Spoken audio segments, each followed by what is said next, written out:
Hi, everybody, and welcome back to the Educator Wellness Revolution podcast. Today, we are very excited to have at-large DC Councilmember Robert White join us. Councilmember. Hey, Scott, very, very glad to be with you. Thanks for having me. All right, Councilmember White, I'm always so curious about this because I'm very passionate about wellness and I know the kind of schedules that you all keep on the council. So I would like to know how you incorporate wellness into your life as a council member, as a father, as a DC resident. Might be a bad day to ask that because I am exhausted and in need of a day off. But without exception, I eat every day, plenty of times a day. I try to go to sleep at normal hours, but I have young kids and an old dog. So those are the factors there. And I exercise 5 to 6 days a week between just working out and playing sports. So, these little pockets I sort of dedicate to physical and mental wellness. I also see a therapist, and while I'm working out, I listen to audiobooks. So I feel like I'm taking care of myself the best I can with little windows. I'm super impressed. That's all really great for anyone who has kids, and the old animals, they really do keep you up at night. Yes, they do. I'm curious about also when you were growing up and going to school and how the schools that you went to supported your wellness, or ways that you wish that the schools that you went to had supported your wellness. Yeah. I don't think schools did a very good job of supporting wellness back in my day. I had some difficult times in school. Some people know this, but I lost my mom to breast cancer and then was in a near fatal car accident within a few weeks of each other. And I had a really, really difficult time. It took me a lot of years to get back on track in school. And I wish two things. One, that there was some attention to my mental health as a young person. This is something I've had to really just over the past 3-4 years start realizing that some of the things I struggled with from my youth are things that have really kind of harmed me along the way, and I'm working through them now. I wish I had some understanding of what mental health was and how to address it as a young kid. But also after I got off track in terms of my academic performance, I think I just didn't learn the way most kids learned. And it would have been helpful to have some normalizing of the idea that not all kids learn the same way, and we have to educate kids differently and kind of meet them where they are. So those are things that I think, a lot of people, older people, kind of can look back and say, yeah, we could do a lot better. But that gives us an opportunity to do better for our kids and the kids coming through the school system now. Yeah, look at where you've come and what you're doing, and like what an amazing way to transform what sound like some very difficult life experiences into a lot of change for everybody. So thank you. Yeah, it's exciting to be in a position to do that. Well, what about your teachers when you were growing up? Do you remember any teachers that you were close to? I know teacher retention is your thing, so did any of them leave teaching? Have that impact you or your classmates? I got very lucky. Most teachers, because I was a student who had some behavioral problems, and did very poorly academically. Most teachers wrote me off, and it hurt me in a way that I don't think they appreciated. But there were a couple teachers who did it, and I had my sixth grade teacher, Mrs. Carter, always stuck with me and pushed me. And she said something to me when I was in 8th grade because I was always acting out. She said, Robert, you need to make better decisions and you need to learn how to play the game. I always sort of viewed myself as this iconoclast and, rejected things that didn't make sense. And her point was, okay, that's fine when you get to a place where you can do something about it, but you need to make sure you play the game so that you can get to a place where you can do something about it. And I really appreciated that. And she took me in as part of her family. And so I will always be grateful to Mrs. Carter. I also had a principal who came into the school when I was in junior high school, and they said, look out for that kid, Robert White. He's a troublemaker. And the first time I met her, she said, I've heard about you and I don't believe the things that they've said. And that meant something to me because then I wanted to prove her right. Um, and I really appreciated that. And so as I think about kids who might have behavioral issues or struggle in school, I think about that teacher and that principal and the impact that they had on me just by seeing me as a person and making me feel seen as a person. Yeah, and those relationships, I mean, I think a lot of people can go back and, think about a couple of teachers. Definitely I can. As a teacher in high school who kind of gave me, you talked about that kind of strategic mind. I think that's obviously still with you in a lot of ways as you think through, how do I achieve the big things I want to achieve, but also kind of, there's a game that has to be played to get there. I have to have the strategy because That's right. it doesn't pay off for people.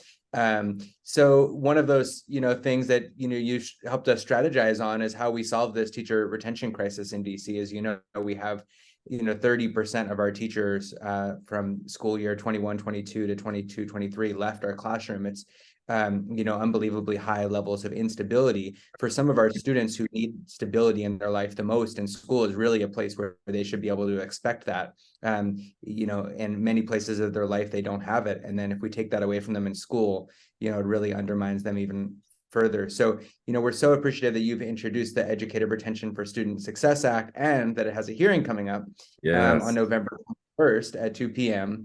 And the bill does a lot of important things, but let's start with its focus on educator well-being. The bill provides mental health days to educators and provides wellness coordinators to support both student and staff wellness efforts.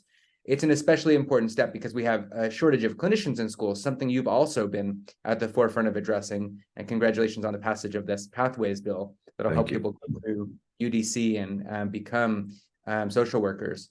But when you talk about wellness for educators in schools, what impact do you think those provisions might have on educators staying in the classroom? I think it'll have a huge impact, most importantly, because these are not ideas that sort of I cooked up in my head. These are ideas that came from teachers and the work that Empower Ed did to ask teachers, what do you need to stay in the classroom? That's the key question. And then when folks answer, you need to listen to them. So as someone who believes in the importance of mental health, we have to make sure we provide mental health days for our teachers.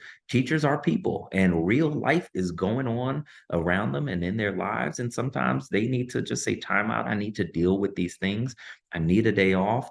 And we have seen, particularly in the era of COVID, a lot of people make the decision to leave careers, even without a next step, to protect their mental health.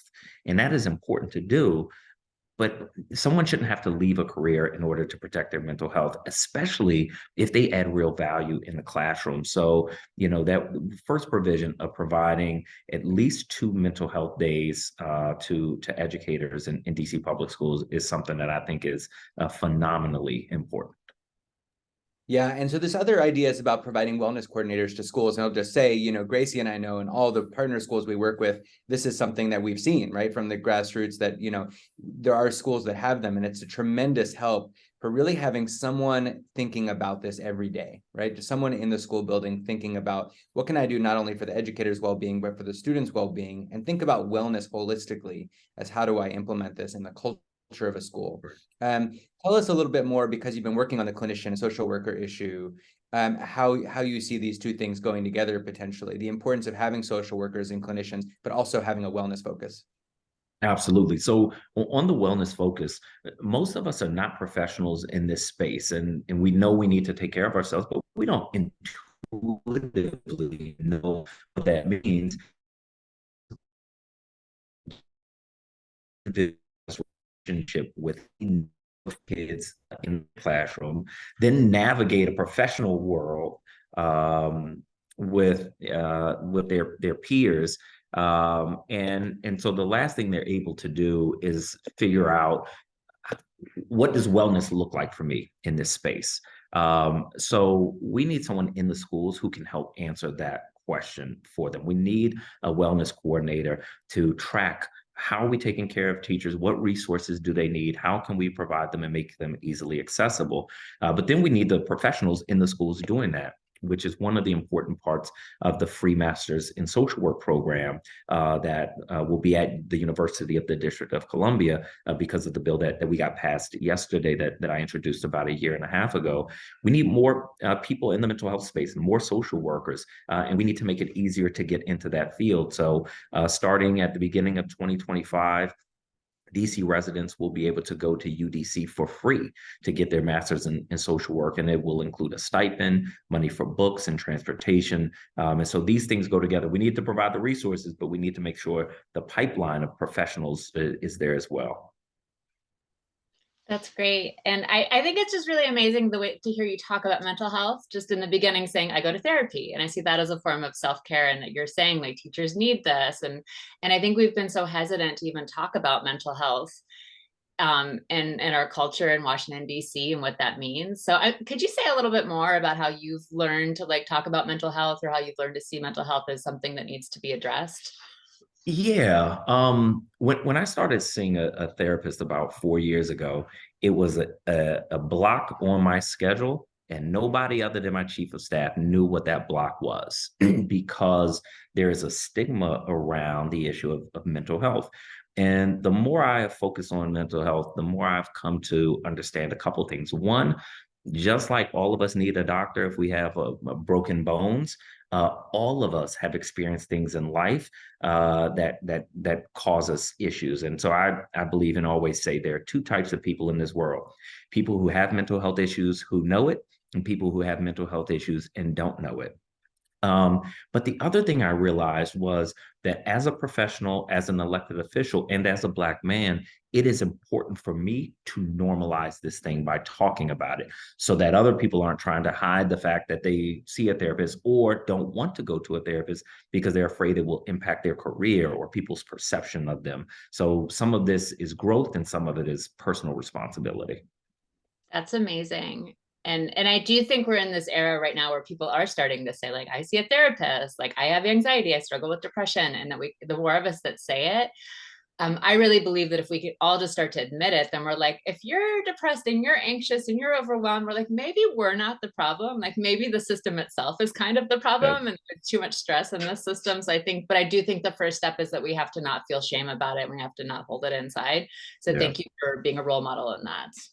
And I hope it's okay to share. I think one time we reached out about an event that we were hoping you could attend, and I think your scheduler got back and said that the council member is taking a personal day for his mental health that day. And I was like, I'm so impressed that they just said that. And it's really important. I think every time you can communicate it outwardly, that like, I'm a council member and I do this, and I'm not giving you some other reason. I'm telling you this is for my mental health. I think that's so great that it's communicated transparently in that way, and to send that message. It is. It really is. So another critical part of this bill that I'm very, very excited about is a paraprofessional task force. And Empower Ed, we work with all educators. We work with DCPS teachers. We work with charter school teachers. We work with paraprofessionals. And over the years, we've had some incredible educator fellows with us that have been paraprofessionals that have, enlightened me so much about what it is like to be a paraprofessional, the struggle to move from being a paraprofessional into being a fully licensed teacher. And, for years, especially during the pandemic, paraprofessionals, teachers, aides, they've been asked to step up and do the work of lead teachers. They're regularly providing essential support to students and to educators, right? And they're doing all of that at a sub-living wage, often in terms of their salary. So we've long advocated for trying to lift up paraprofessionals, make sure they have certification, increase that pathway for them. But it's also a huge deal in terms of educator diversity, because our paraprofessionals are much more representative often of our students than our lead teachers. So tell us a little bit more about what this would do, this part of the bill, and why you care about it. Yeah, I'm glad you raised this part of the bill. So this bill would create recommendations for compensation, what paraprofessionals are paid, making sure that they are regionally competitive, and actually a living wage. Because what we have found is, one, paraprofessionals in DC have not received a pay increase since 2017 and are significantly underpaid compared to nearby jurisdictions, but also underpaid compared to what they need to live here and compared to the work that they do. So as a dad of young kids, I can tell you, at Shepherd Elementary, Miss Smith, Miss Shepherd, Miss Prince. They have been incredible for my girls, and very proud uncle moment. I'll share that within the past couple of months, my niece Tammy fulfilled a longtime dream of getting into the classroom. She is a paraprofessional now in early childhood education class, in a pre-K class. And the way that my girls talk to me about the work that the paraprofessionals in their classrooms do always remind me of how important they are. And again, particularly with the younger kids, we're asking teachers, 1 to 2 teachers in the classroom, to be attentive to the well-being, the growth, the development, the education of these tiny humans who haven't figured it all out yet. And the paraprofessionals are playing such a critical role. It's important work. It's exhausting work. We're asking them to show up in a big way for our young people. Well, we have to show up for them as well, because I believe that people who are talented in these roles should be able to stay in these roles. And I don't want compensation or lack thereof to be the reason that people leave. Absolutely. And I mean, just speaking for my own kids, like they're not talking about the paraprofessionals or the teacher aides any differently from the teachers, right? I mean, in their mind, it's not like this is my lead teacher and these are all the adults who are teaching them in the That's building. right. I think all of those people are having an impact on their life and deserve to have, a salary that shows that respect. Yeah. Yeah. And with my young kids, my son, he went through kindergarten last year and didn't have a paraprofessional because they couldn't fill that space in his Wow. school. So I think it's something to think about, that we need these people in classrooms. And if we don't provide a living wage for them, people aren't going to want to take those jobs. They won't. And if I could just say one other thing, I had the parent of a paraprofessional reach out to me, frustrated that her daughter, a native Washingtonian who's worked in the classroom for years, can't afford to live in DC. And that's a legitimate concern. It's also a really sad reality that somebody who has been in our school system, who grew up in the city, who has given back to the city in this way, can't afford to live here. Things like that have to be a wake-up call for us. Thank you for saying that. Well, one of the things I really love in working with teachers is meeting the teachers who feel very cynical that change is possible within the system, and then proving them wrong, to say like, okay, you don't think this can change, and we're going to work with your principal. I'm like, wow, this can actually start to change. And you're doing this at a very big level. But I imagine that you encounter a lot of cynicism too, that there are teachers who are like, I have testified, we've been complaining about this for years, and the council's not acting enough, or the change is just not happening. How do you speak to those people, or what would you want them to hear and understand right now? I want them to understand, and I do have these conversations like you. I like proving them wrong, but I remind them that change doesn't happen overnight.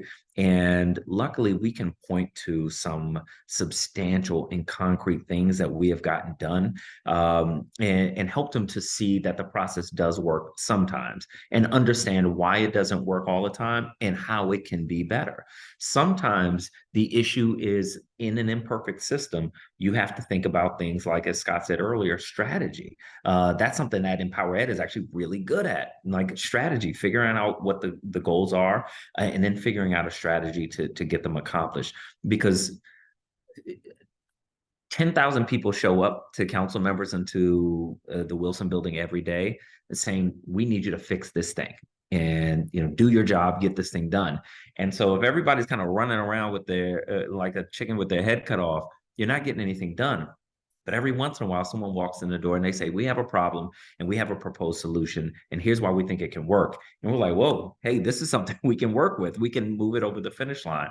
So sometimes I can give feedback to teachers who think the system doesn't work and say, hey, here's a different way to strategize on this, or here's the thing that I think it's tripping you up, so that we can get better with the strategy behind getting these things done. But in DC, I think we've shown over the past few years, particularly in the early childhood education space, that we can get some difficult things done, even if it takes longer than we want. Yeah, and we've gone through this whole conversation without talking about one of the things we think is the most important part of the bill, which is the flexible scheduling pilot. And we've been able to do that because part of this passed already, that we were able to pass that part, or at least a lot of it, in the budget last year. And so that is proof. And, when we sent out the email to our list of 9,000 educators, in the city and said, we did it. We got funding for flexible scheduling. We have never had as many clicks on an email in PowerEd's 6 years of existence. I looked at and I was like, 40% of the 9,000 people opened this email or something. Wow. And the responses, and I think that's because there is a hunger, right, for people to feel like it's possible for things to get better. And you know, we saw that then, and then, you know, all these people were like, oh, well, maybe I do have a little bit of time to get involved, and maybe I could do this, because they start to feel like, well, if that was possible, maybe more is possible. And all the time in our school-based work, we talk about, like, what we're trying to affect is, look, there's some people who might leave in the next year, and maybe we can't do anything about that now, but there's a lot of people who say, I think I'm thinking about leaving in the next year or two, and we can do something about them, because often what those people are saying is, I want to stay, I want to teach, I love these children, I love this school, but something has to get better. Yeah. And if they see something, right, that moves it in the right direction, that's enough for them to hold on. And if we can keep giving them more and more and more of that something, we can keep that hope up and keep the teachers in the school. So we just thank you for all the work that you're doing at your level on the council to try to move that forward. And we got to just keep doing more together to make that happen, because the well-being of our educators is the well-being of our students. That's right. Yeah, happy to do my part. You all are doing most of the hard work. And I think you're right to point to flexible scheduling as a great example. It shows what you can do if you set a goal, if you work toward that goal, and sort of don't give up. So, and to your point, I think most teachers are trying to stay. They're looking for a reason to stay. And we just need to listen to them and make sure they can do that. Councilmember Robert White, thank you so much. We know you're a busy person, so we appreciate your time. We appreciate your vision. We appreciate your work. Thanks for having me. I really enjoyed the conversation, and hope folks are tuning into this and keeping up the fight, because we've gotten a lot done, but there's a lot more we can get done. Yes, that is true. If you are in DC, November 21st, please sign up to testify and give your experience of why this bill matters. So thank you all. Bye-bye. Thanks so much.